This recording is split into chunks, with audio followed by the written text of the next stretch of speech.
Hi, this is Amy Jo Berman with your quick acting/auditioning tip of the day. So today's tip is for you if you've ever been handed sides at the last minute or gotten a last minute change in your script and been like, I don't know, and it's thrown you off just a little bit. So if that's ever happened to you, or you want to learn how to handle those kind of situations with ease, this tip is definitely for you.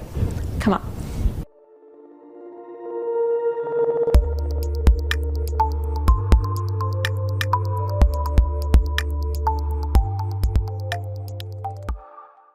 So today's tip actually got inspired by an email I received from James. And James asked, and I want you to listen carefully to the question, because you're going to get the tip that I just promised you, and you're going to get another tip too. So listen carefully. James says, I'm being thrown off in auditions because of how little info I'm being given ahead of time by the casting director.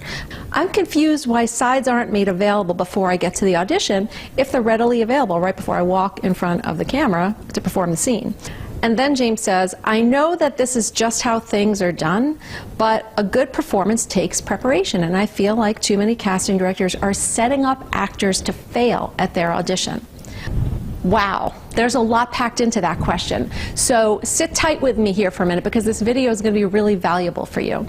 So first off, let's deal with the technique part of that question, and then we'll get to the other part that I think is actually really much more important. So technique-wise, when somebody gives you something right off the, like you walk in, oh, here's some new sides. Oh, here's a different character we want you to read. Oh, here's a revised version of what you've already memorized. It's crazy making, right? So James is kind of right. That is the way things are. So what do you do? Well, you can either fight against that, or you can flow with it, right? So flowing with it means expect that. Expect they're going to hand you things at the last minute. Expect that you're not going to get the sides until seconds before, and if you get them the day before, that's gravy. You have to expect it, and then you have to be trained to expect things at the last minute and what to do with them. I highly recommend that you take an improv class if you haven't already, or if you've taken one in the past. If this issue crops up for you, you might want to take one again, because improv will train you to think on your feet and say yes to everything, and you will be able to just turn on a dime. They'll say to you, look, would you do the scene standing on your head? And you'll be like, yeah, sure. And you'll get on your head. And you won't even think twice about it, and you'll be brilliant. Okay? That's what a good improv training will do. Whether you're interested in comedy or not, it's not even important. Drama or comedy, improv will give you the skills to turn on a dime. But here's the more important part of this question, and this is why I read you James's whole thing, because embedded in that question is a really big issue about mindset that's actually way more important than taking an improv class, although that's good too, and you should do that. But it's the expectation of what's going to happen in your audition. It's feeling like casting directors are against you instead of with you. And sometimes intellectually you've heard people say the casting director is rooting for you to succeed, but a lot of times you don't really believe it. This is about you. This is about how you perceive things. If you perceive that casting directors are setting you up to fail because they're throwing things at you at the last minute or asking you to do all these things, then you're actually setting yourself up to fail. Because here's what's really going on. A casting director doesn't give you sides at the last minute because they're toying with you. You're like, oh, let's screw around with them and see what happens, right? They don't do that. You know why that's happening? Because that's when they're getting them.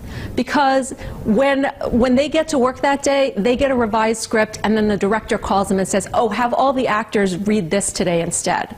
And the casting director's pulling their hair out, knowing that they're asking you to do that, and they feel bad. But that's what's being asked of them. So they're not actually setting you up to fail, but it's actually not even about everything that I just told you, although that's good information for you to have. It's about your mindset. It's about knowing how to step into frame and do whatever is being asked of you without thinking or having self-limiting thoughts, self-doubts, feelings that people are against you, without all that mind trash going on trying to screw you up. Because if you're having thoughts like, they're setting me up to fail, then guess what's going to happen? You're going to live into that thought, and you're going to fail. Maybe not that time, but another time and another time and another time, because that little piece of mind trash has taken hold of your thought process, and it's going to bring into your experience what you're thinking. So the most important thing that I really want you to take away from this video today is understanding that your mindset and what goes on in the back, the quiet little thoughts that sneak around in your head, is dictating what's going on for you in your audition more than getting handed sides at the last minute. And can you control getting sides at the last minute? No, you cannot. But what can you control? You can control the thoughts that you think. Yes, you can. I know you think that those thoughts are just there. Oh no, what can I do about them? But you can. You can learn to develop this skill. I teach this skill. You can learn other places, but this is really, really important. If you get nothing else from this video, understand that you can control the thoughts you think, and those thoughts you think will dictate your experience in the audition room, on set, and in your acting career. If you found this video valuable, go ahead and give it a thumbs up on YouTube. Like it, share it, do all those good things with it, and go ahead and definitely leave me a comment, because I really want to hear from you if this moved you in some way, and tell me about your experience with what goes on in your head before you audition. And I'll see you on the next video.